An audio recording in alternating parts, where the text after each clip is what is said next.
Professor, why teaching template is so important for young scientists?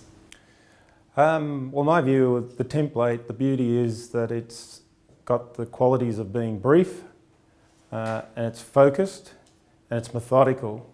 So young scholars and young students never know where to start, and so they fall for the trap of essentially putting too much information too soon and in a very unstructured way. So this gives them the focus to actually avoid that very flawed strategy.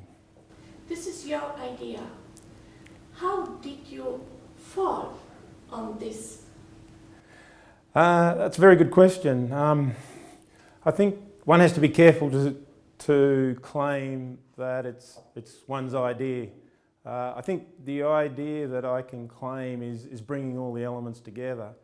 The challenge in convincing others around that the idea is worthwhile is that they recognise that the components of the tool, the framework and the template tool, are things that we know about, that we've heard and we've seen before. The thing about that is that recognition of we've heard it before is in a very unstructured, in a very ad hoc way. So the idea is to bring it all together in a structured way that gives it focus.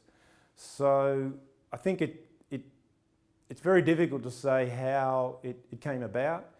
What I can tell you is it's come about over a very long period of time. So I've been researching for over 30 years, and in a way I started to work on this project a long time ago when I was an early career researcher, and I suppose it's happened over time. It's been an evolution, and then there've been a few events in recent years where it's come together, and it's come together in this form. And when I look back on it now, it's quite amazing, but it's not an idea that I have that others haven't had, but it's bringing it together in a very structured way. And what do you think about PhD students, about people who are using your pitching template in own research? I think there's a variety of views, if I fully understand your question. So I see a spectrum of students that from one point of view they see this as an imposition, they see it as a cost, they find it difficult to see the value and the benefit. And it is quite costly in terms of time and effort to do and to use the template properly. And so it requires a mental attitude and an acceptance that there's something worthwhile here. So those students that come with a very biased view and a very negative view don't give it much effort, and they won't get anything out of it. So that's at one end of the spectrum. What continues to encourage me is that students that are at the other end of the spectrum see that it is valuable, it does require time and effort and care, and when they put in that time and effort and care, they actually see a big benefit from it. So I see a range of students right from one end to the other. I'm a bit sad about the first type of student, but there's nothing I can do about that. For the student that really does give it a serious attempt, I get a lot of very wonderful feedback. I mean, comments like, and for those students that are near the end of their PhD, they say things like, I wish I had this tool when I was first starting out, because I think that's where the greatest value is.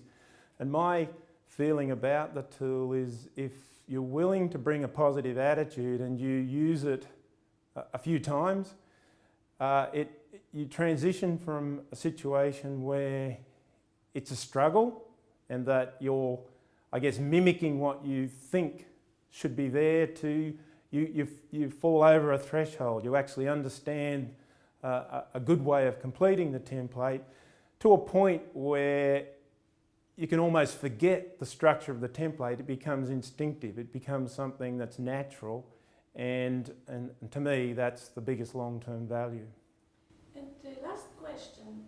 Professor, you are traveling over all the world, and do you see any difference between young researchers who are from Asia and from Europe, between these nations? Yeah. Another good question, and I certainly am travelling far and wide as much as I possibly can. I've actually given talks in 39 countries at the moment, so I have seen a great variety of situations. There is a diversity across the world in terms of what I've seen, and I don't pretend to have seen deeply into a lot of places.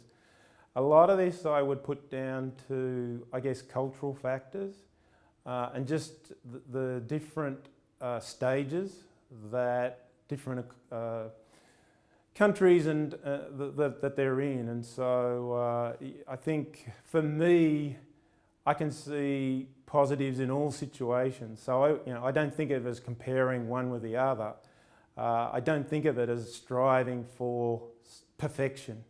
What I like to see is students do the best given the circumstances they're in, and what this leads to, and is another valuable part of it, is it starts a conversation. If they can start a conversation, a meaningful conversation with an expert in the field, whether they're in Asia, whether they're in Europe, whether they're in Central and Eastern Europe, that's the most important thing.